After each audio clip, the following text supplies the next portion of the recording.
climate change really does change everything.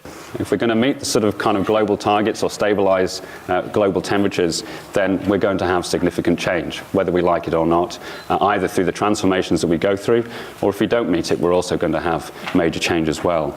And it's kind of permeated in the back of my mind for quite some time now. So what does this actually mean for science and research? What does it mean for the ways in which we produce and use knowledge? Are we going to have to change that too?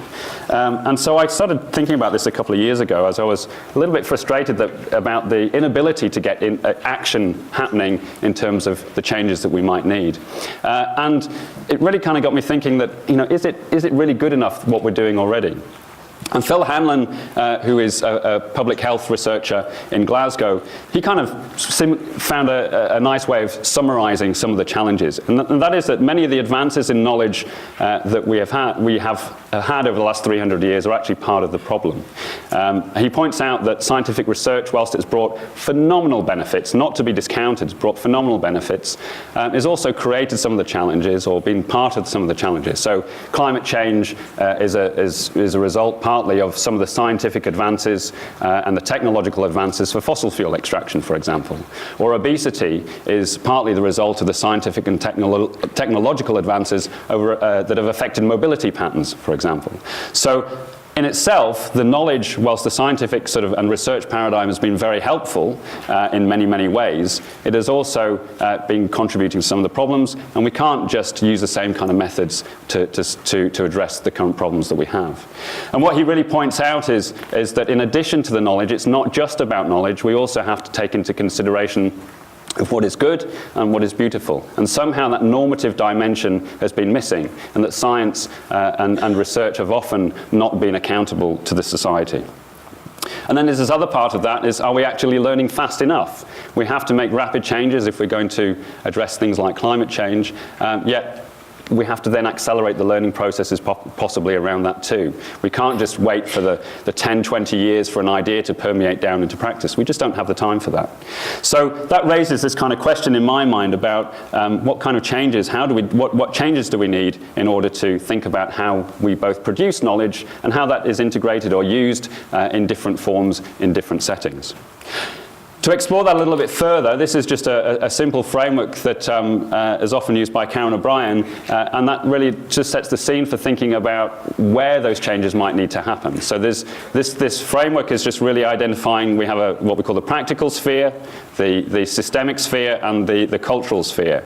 The practical sphere is the kind of stuff, the doing things that we do. We can often change maybe the research methods, maybe the ways we make decisions, or the policy making and so on. The systemic levels then affect that practical sphere, and that's the systems and structures, the institutions and so on that influence that. And then on the outer sphere are the cultures and the paradigms and the assumptions that we have that then have that big influence on those other spheres.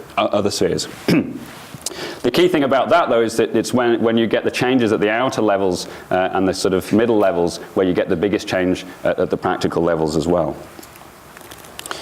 Just to go into that a little bit more depth, give you some examples. Well, at a cultural paradigm sphere, one of the things that has happened often in research and science is this kind of assumption that we are separate from the world that we're looking at. We're stepping and looking in from the outside into that world. And yet we are actually part of the system as well. So we also need to be thinking about how that paradigm also changes too.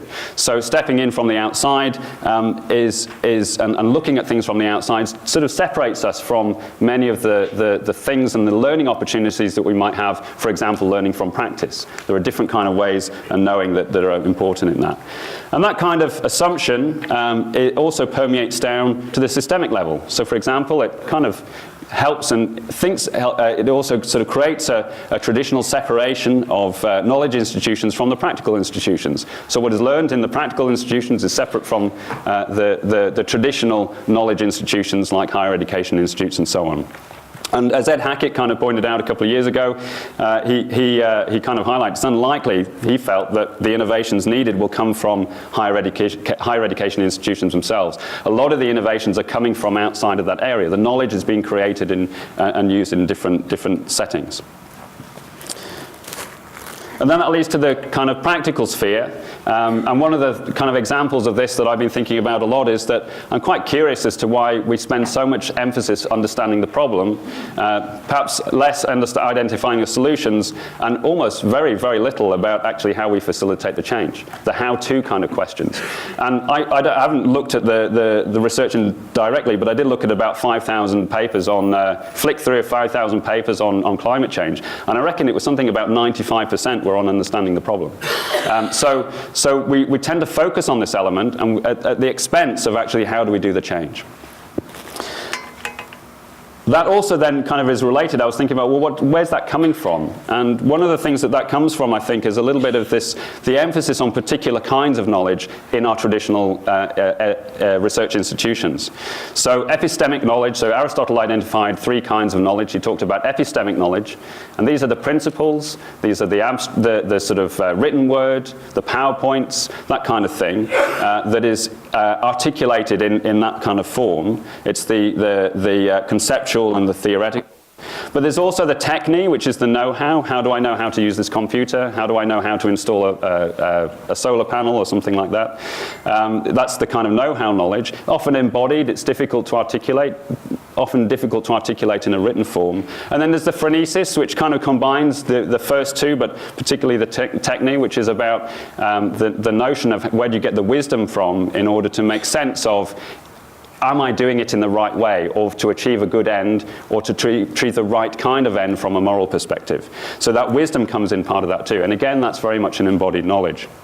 And David Tabara came up with a fantastic analogy when I was talking to him at the last conference in 2015. And he said, yeah, it's kind of like trying to learn to ride a bicycle. You just can't learn to ride a bicycle by watching a PowerPoint presentation. You actually have to get on and fall off and start again.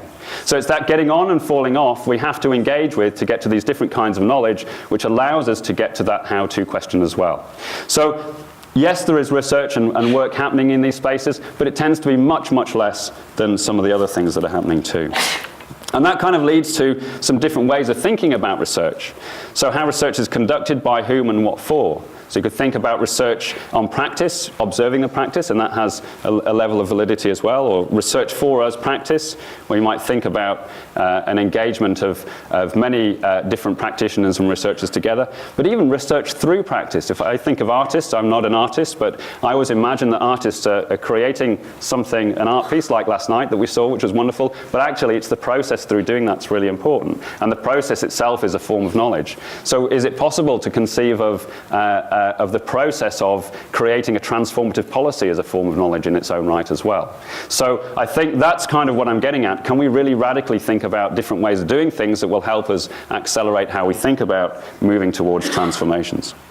And for me, it raises a whole bunch of critical questions. What would a transformed system of knowledge production and its use, both in different ways, look like if it were to accelerate learning about and facilitate transformations? What would this look like in the different spheres?